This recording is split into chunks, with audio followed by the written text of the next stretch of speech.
بسم اللہ الرحمن الرحیم وعن عائشة رضی اللہ تعالی عنہ قالت سمع رسول اللہ صلی اللہ علیہ وسلم صوت خصوم بالباب عالیة اصواتهما وإذا أحدهما يستوزع الآخر ويسترفقه في شيء وهو يقول والله لا أفعل فخرج عليهما رسول الله صلى الله عليه وسلم فقال أين المتألي على الله لا يفعل المعروف فقال أنا يا رسول الله صلى الله عليه وسلم فله أي ذلك أحب متفق علیہ۔ توجہ فرمائیں جی، اما عائشہ صدیقہ طاہرہ رضی اللہ تعالیٰ عنہ فرماتی ہیں، فرمایا کہ رسول اللہ صلی اللہ علیہ وسلم نے ایک مرتبہ اپنے دروازے پر دو لوگوں کی آواز سنی جو آپس میں لڑ رہے تھے اور ان کی آواز بلند ہو رہی تھی۔ ان کی آواز کیا ہو رہی تھی؟ بلند ہو رہی تھی۔ ایک ان میں سے کہہ رہا تھا کہ وہ دوسرے سے نا اپنے قرض کے کہ آپ مجھے قرض کچھ معاف کر دیں اور میرے ساتھ کچھ نرمی کریں، ایسی بات وہ اس سے کر رہا تھا۔ اور دوسرا کہہ رہا تھا واللہ لا افعلو، کہہ رہا تھا کہ اللہ کی قسم میں ایسے نہیں کروں گا۔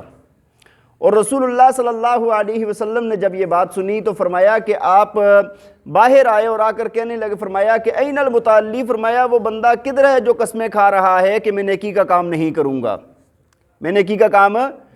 تو صحابی رسول سمجھ گئے، وہ کہنے لگے یا رسول اللہ میں ہوں اور میں جو یہ چاہتا ہے نا وہی کروں گا۔ جس کا قرض دینا ہے نا، جو کہہ رہا تھا نا کہ بھئی میں تمہیں نہ قرضہ کم کرتا ہوں نہ معاف کرتا ہوں اور نہ تمہیں رخصت دیتا ہوں، وہ کہنے لگا جو یہ چاہے گا میں وہ کروں گا۔ بھئی روایت واضح ہے۔ اس روایت کے اندر ایک بات تو یہ ہے، سب سے پہلی بات، اگر کوئی بندہ کسی کا قرضدار ہے، جو قرضہ لینے والا ہے، اگر قرضدار بندہ اس سے یہ چاہے کہ بھائی آپ مجھے مہلت دے دیں یا میرے قرضے کے اندر نرمی کریں یا کچھ معاف کر دیں، تو فرمایا کہ اس کو کر لینا چاہیے۔ اور یہ نرمی کرنا تو اس کے لیے واجب ہے کہ اس سے قرضے میں اگر اس بندے کے حالات نہیں ہیں تو یہ نرمی کرنا اس کے لیے واجب ہے۔ اور اس کو معاف کر دینا، سارا قرض یا کچھ قرض معاف کر دینا، یہ مستحب ہے۔ اگر ایک بندے کے حالات نہیں بن پا رہے نا، اس کو معاف کر دینا یا اس کا سارا یا کم جتنا اس کا دل چاہے یہ کر دینا کیا ہے، اس کے لیے مستحب ہے۔ تو بہرحال یہاں پر ایک صحابی دوسرے سے مطالبہ کرتے ہیں کہ بھئی میرا قرض واپس کریں، اور دوسرا آگے سے کہتا ہے کہ بھئی آپ ایک تو مجھ سے قرضہ کچھ معاف کر دیں اس میں سے، اور دوسرا میرے ساتھ نرمی کریں، مجھے مہلت دیں۔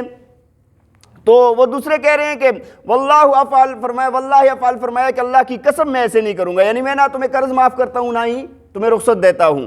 تو یہ بات جب نبی علیہ السلام نے سنی تو فرمایا کہ یہ کون بندہ ہے کہ جو نیکی کے کام میں قسمیں کھا رہا ہے کہ میں یہ نہیں کروں گا۔ تو صحابی رسول سمجھ گئے، اب وہ کہنے لگے یا رسول اللہ یہ میں تھا، میں نے ایسی بات کی، میں نے قسم کھائی ہے، لیکن یا رسول اللہ جو یہ کہتا ہے نا، اگر یہ کہتا ہے کہ بھئی قرضہ آپ مجھ سے معاف کر دیں کچھ تو میں معاف کر دیتا ہوں، اگر یہ کہتا ہے کہ مجھے مہلت دے دیں تو میں اس کو مہلت دے دیتا ہوں۔ یہ صحابہ کرام چونکہ نبی علیہ السلام کی تربیت یافتہ تھے اور اللہ کے رسول کو دیکھا کہ بھئی آپ صلی اللہ علیہ وسلم نے اس بات پر خوش نہیں ہوئے، تو فوراً اپنی بات سے رجوع کر لیا اور کہا کہ یا رسول اللہ جو یہ چاہتا ہے وہ میں کرتا ہوں۔ اور بھئی یہ جو قرضے کے اندر نا کسی کو رخصت دینا، کسی کو مہلت دینا یا معاف کر دینا، یہ قرآن سے بھی ثابت ہے۔ اللہ تعالیٰ نے سورہ بقرہ میں فرمایا نا، فرمایا وَإِن كَانَ ذُو عُسْرَةٍ فَنَظِرَةٌ إِلَىٰ مَيْسَرَةٍ وَإِن تَصَدَّقُوا خَيْرٌ لَكُمْ۔ اللہ تعالیٰ فرماتے ہیں کہ اگر کوئی بندہ کمزور ہے، اس کا بس نہیں چلتا، تو فرمایا کہ اس کو مہلت دو، اس کو کیا دو؟ مہلت دو۔ اور اگر تم اس کو صدقہ کر دو یعنی معاف کر دو تو فرمایا یہ تمہارے لیے بہت بہتر ہے، یہ تمہارے لیے کیا ہے؟ بہت بہتر ہے۔ اور ایک بات ہمیں یہاں پر ایک اور بھی معلوم ہوئی اس کے علاوہ، قرضدار کے ساتھ نرمی کرنے کے علاوہ، کہ بھئی جب دو بندے لڑ رہے ہوں تو تیسرے کا کام کیا ہے کہ ان کے اندر صلح کروا دینا، ان کے اندر کیا کروا دینا؟ جیسے کہ نبی علیہ السلام نے جب ان کو دیکھا تو آپ آئے اور آپ آ کر آپ نے صلح کروا دی، لیکن آج یہ معاملہ نہیں ہو رہا۔ اگر دو لوگ لڑ رہے ہوں گے نا، تیسرا تماشا دیکھے گا یا اور تیلی لگائے گا کہ بھئی تھوڑا سا اور لڑے۔ بات سمجھ آئی؟ یہ مسلمان کا شیوا نہیں ہے، مسلمان ایسا نہیں کرتا، تو یہ غلط حرکت ہے۔ اور یا اس کے علاوہ آج کل تو ویڈیوز بن رہی ہوتی ہیں، ہم موبائل لے کر کھڑے ہوتے ہیں، بھائی دو بندوں کا جھگڑا ہے، ان کا جھگڑا ختم کرنا چاہیے۔ اللہ تعالی ہمیں عمل کرنے کی توفیق عطا فرمائے۔ وآخر دعوانا ان الحمد للہ رب العالمین۔